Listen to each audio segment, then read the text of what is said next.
Well, hello 2024. Hello, Andrew. Hello, Association Transformation Universe. Happy New Year. I don't know if I'm excited or tired. Well, maybe you're just a bit jaded and a bit hungover after all those festivities, that you've been having since Thanksgiving. So, I do like to start celebrating the holidays really Halloween. around Halloween. I'm a big Halloween person. Thanksgiving is really just the bridge between Halloween and Christmas and New Year. I find New Year actually to be a bit anticlimactic, but Yes. it's a fresh start. It's a chance for self-assessment. It's a chance for deep thinking around where you've been, where you're going, and I don't know. I'm excited to pick your brain today and hear your lessons learned. What were your big 2023 takeaways? Come on, drop some knowledge on me. Um, 2023 takeaways. I don't th well,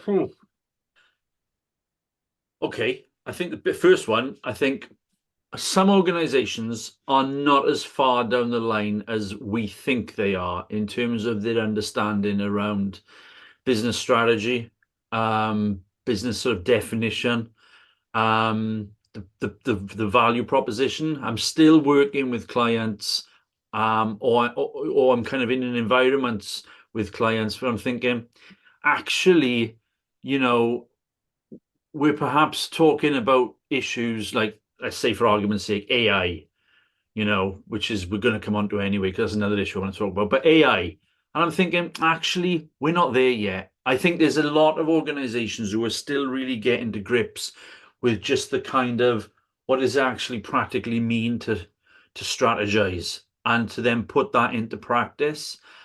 That's I'm getting a real sense of that during 2023 that I think there's levels of expectation um, around sort of the boardroom and of board members that I think they could probably, I think they could probably do with more support. Not it's none of their fault. They're all enthusiastic and engaging volunteers. But I But think what do you mean by more support? more guidance and training as to what actually do we mean by, you know, a tangible, realistic, smart strategy. I mean, you do these gigs all the time, don't you? And how often are you sitting there thinking, actually, we need to go really back to basics on this one. Um, Well, and I I think the last few years of disruption allowed us to overlook some of those shortcomings because we were just trying to survive. yeah, Organizations were just trying to survive. We were so thankful that board members would show up on the Zoom and let alone read their materials and come to the table with an understanding of their duties. But I think yes, the gaps still exist and the needs are maybe more glaring than ever. But I do think that we're beyond those excuses. It's oh, time completely, for completely. I completely agree, absolutely. And I think, 2020, we haven't mentioned the C word or the P word, and we're no, we're not not going to. mentioning the We're C not word. going to in 2024. Nope. So those excuses have gone. And I think I'm kind of looking at it with, through a kind of pre-2020 lens. And I'm seeing that, you know, 5 years, 4 or 5 years on, the organizations that I work with aren't necessarily meeting their potential. Yeah, And yeah. I Well, think, and that when you're so immersed in all these New Year's resolution commercials and diet this and make that, you come to realize that the challenges of humanity are redundant, are never never solved, never really going away. And I feel like the same is true for associations, whether it's the volunteer pipeline, whether it's governance, yes, yes. performance and governance success, whether it's strategic thinking, whether it seems like these interchangeable challenges are recurrent. And I try to take that as a positive. I try to get that to drive me to look for new solutions. But in some ways, kind of like these New Year's resolutions being so repetitive year after year, it can be kind of daunting. Oh, absolutely it can. But then I think, I say training and education and support, but actually I think part of it is you mentioned kind of managing the talent pipeline. succession planning. Again, you know, one of the things when I'm reflecting on 23, you know, again, I'm talking to boards about succession planning, and it's like I'm talking a foreign language. And I think it's Is it because just the accent? could be, but it's you know, it's kind of like what am I trying to say here?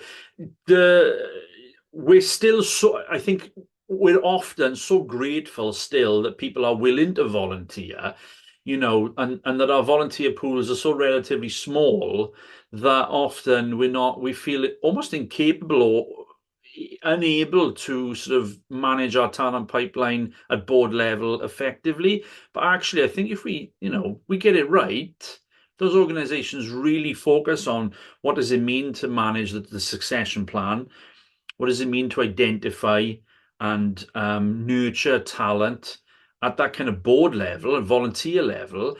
I think that will sort of have the I mean, positive. that's a deal breaker. That's Yeah, what can change the game. And absolutely. I too, over these last 12 months, have had a lot of boards concerned about succession planning, ask for discussion around succession planning, but it almost feels like they're looking for a prescription. They're Yeah. just looking for a pill to take and it to be fixed. Tell us how to And do it. the, the Yeah. Hmm. the necessary runway of it and the cultivation that is required of them to build that pipeline and use the word nurture. It's not something you snap your fingers. It's not No, something you just check a box or plug in. you start that process now. You're not really going to see the benefits of it probably till mid 25 into early 2026. You know, Exactly. it's a slow burn to say the least. But and I think because we're so I mean, I know what I always say about, you know, the membership world is like an oil tanker turning direction. It takes forever. But actually, I think we're so determined to have sort of immediate results in what we deliver for our members that the prospect of sort of nurturing relationships that aren't actually going to yield any tangible results for 2 to 3 years feels like a really big effort. All right, so we've got governance training, we've got succession planning. One thing that I saw last year, and maybe it was just kind of the end of that bell curve, was this hunger to be back in person. Okay, great. We're back in person now.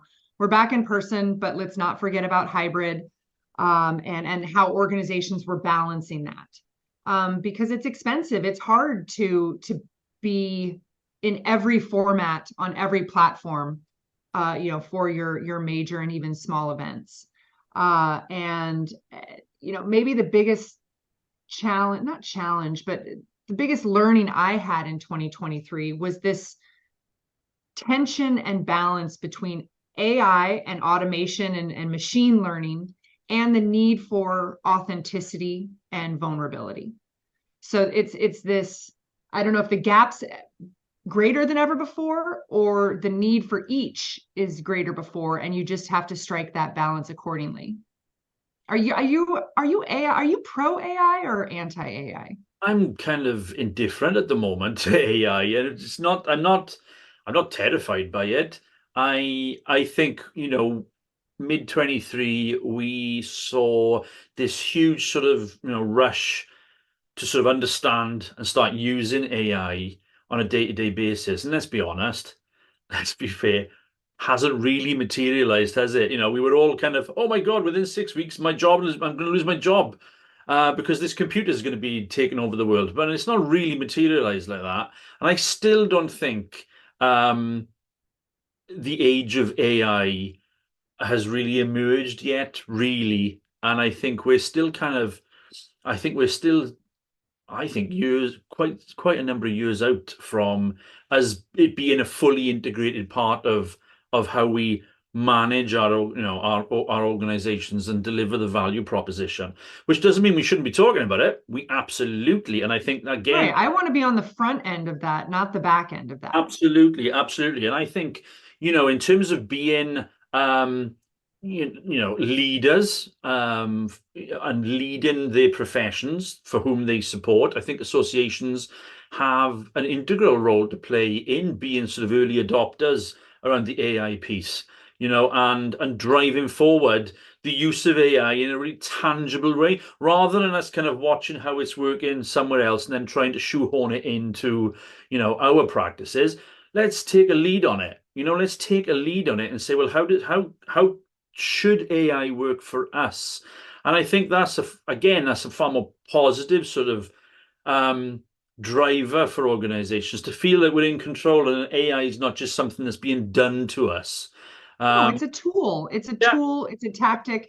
And I think in a association and membership environment where delivery of value and availability of resources, information, and retention, member service, I think it would be irresponsible of any association, nonprofit, not to look into the opportunities that AI presents. absolutely. What I'm saying, and where I think the true superpower in AI is finding how it can then elevate those elements of humanity, those opportunities for authenticity and true personal interaction. If everything's going to become automated, then when I pick up the good old-fashioned phone call and I dial you up, that makes that conversation special, simply because it's not Yeah. automated and machine driven and template and plugged in. I don't know. I think that one makes the other more important.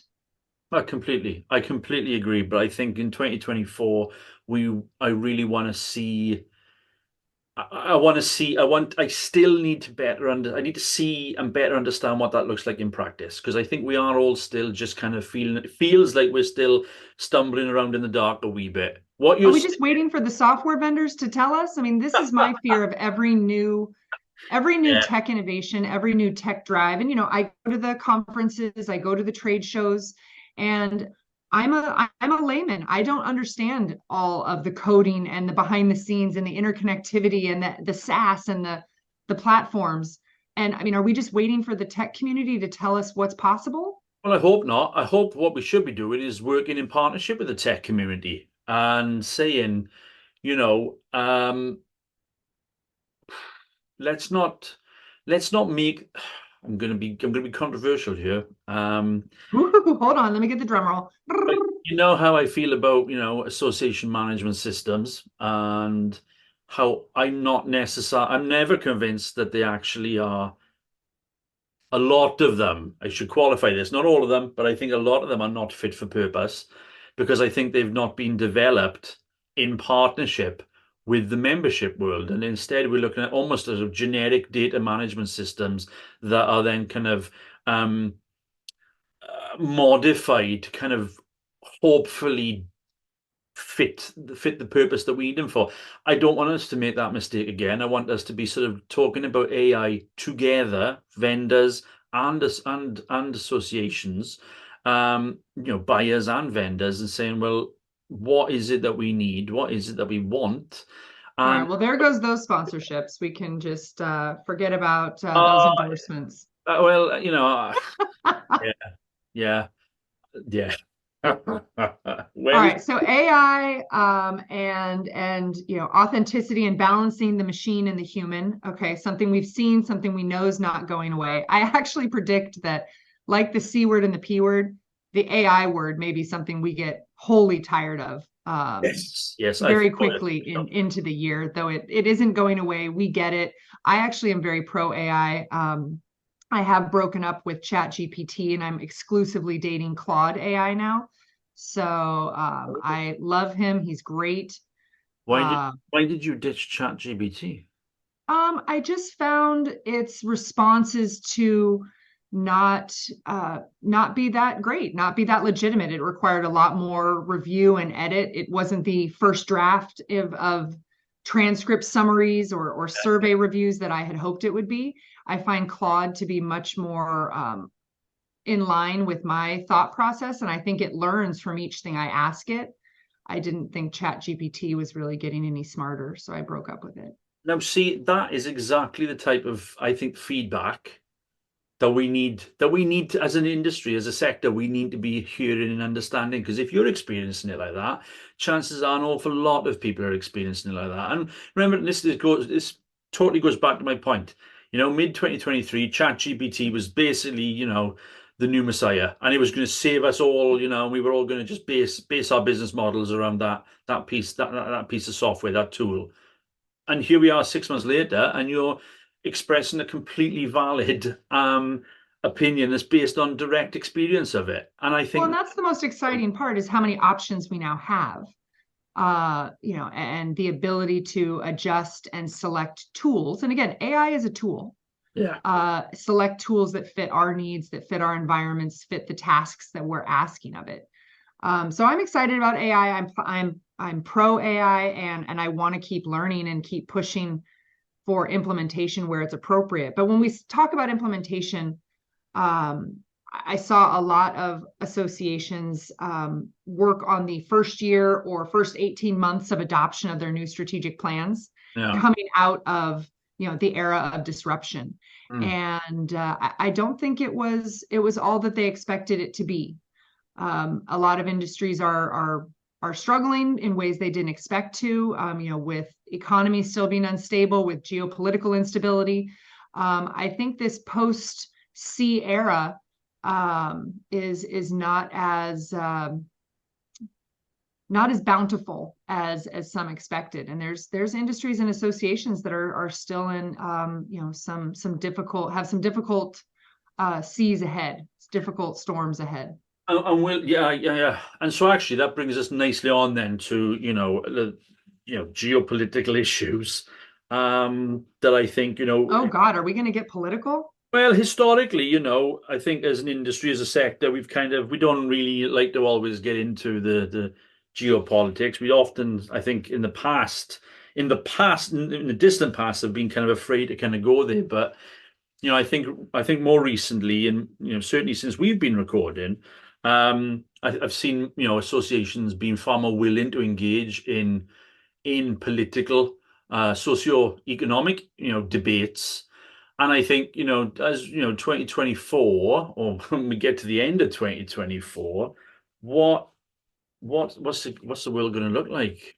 Yeah, yeah. Well, I know I have these conversations with my boards about what's 2030 look like. Yeah. And each year, each 12 months includes such seismic shifts, such dramatic change that it really requires us to think differently about every kind of planning, business modeling, strategic planning, HR planning. And it's 2023 flew by. I don't know if you felt the same, but I felt like 2023 flew by.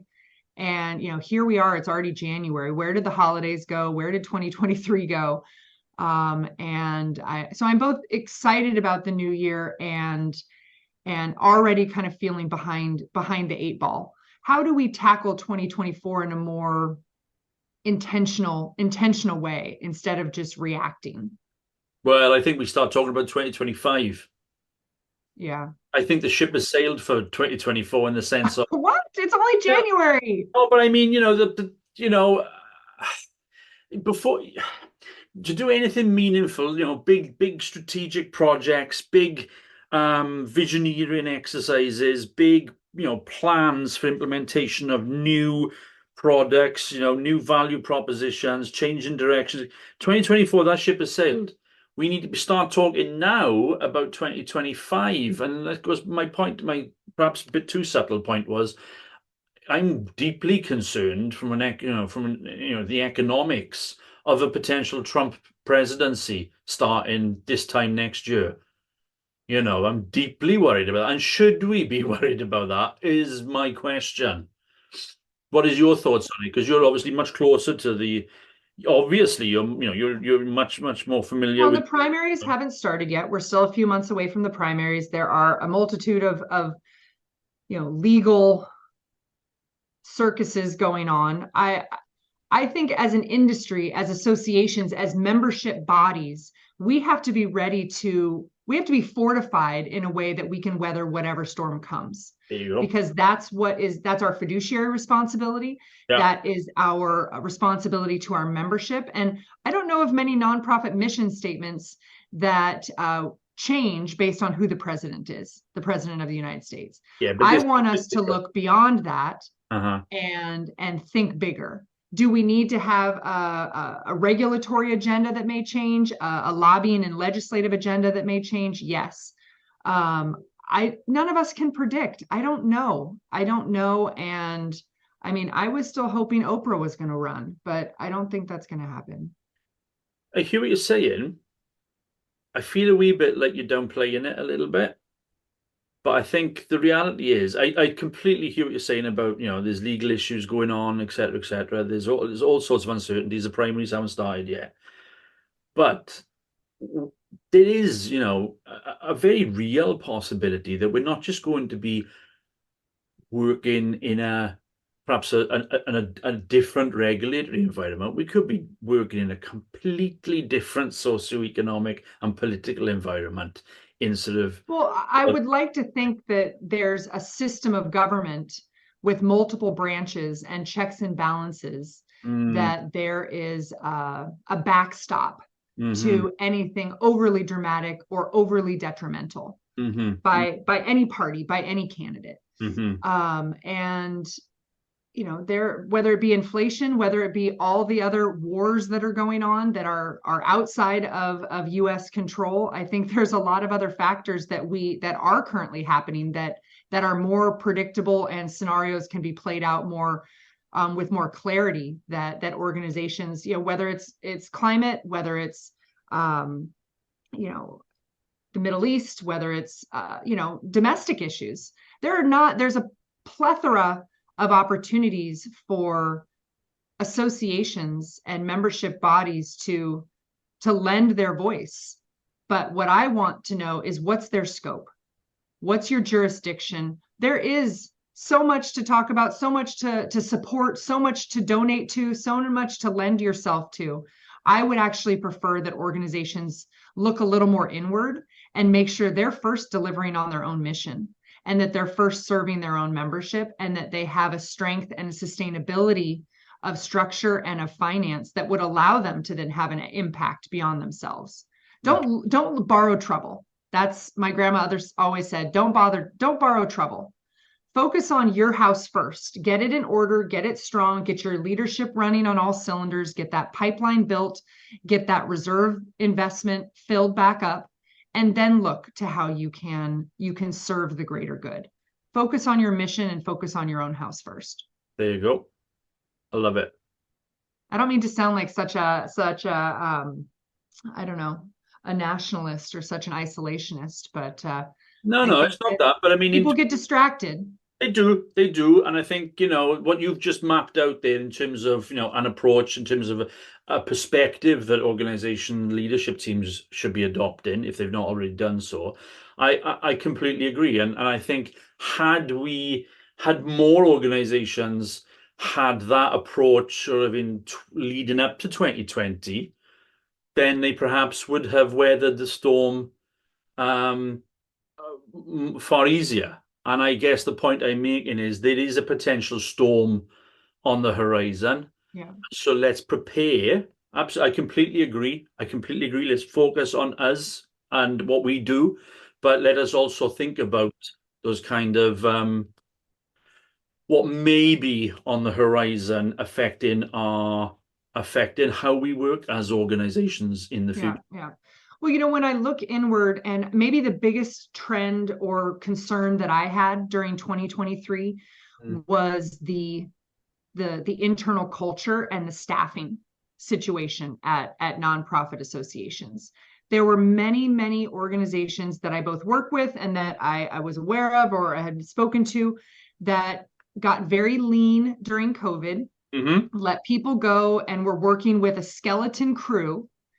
And now that things are gearing back up, the staff are exhausted, overworked, burned out, feeling underappreciated, and are concerned and overwhelmed. And you have boards who don't seem willing to allocate the resources to the staffing that's necessary. That's a huge concern that I have as to when, what's the breaking point for these organizations? Well, particularly and this is, I think, particularly true when you look at those organizations that have significant reserves that they are perhaps investing or this, I mean, I know of organizations who are sitting on millions of dollars, but not spending that money on their staffing, and are instead squirreling it away, for, quote, a rainy day. Well, I think you're spot on there. I think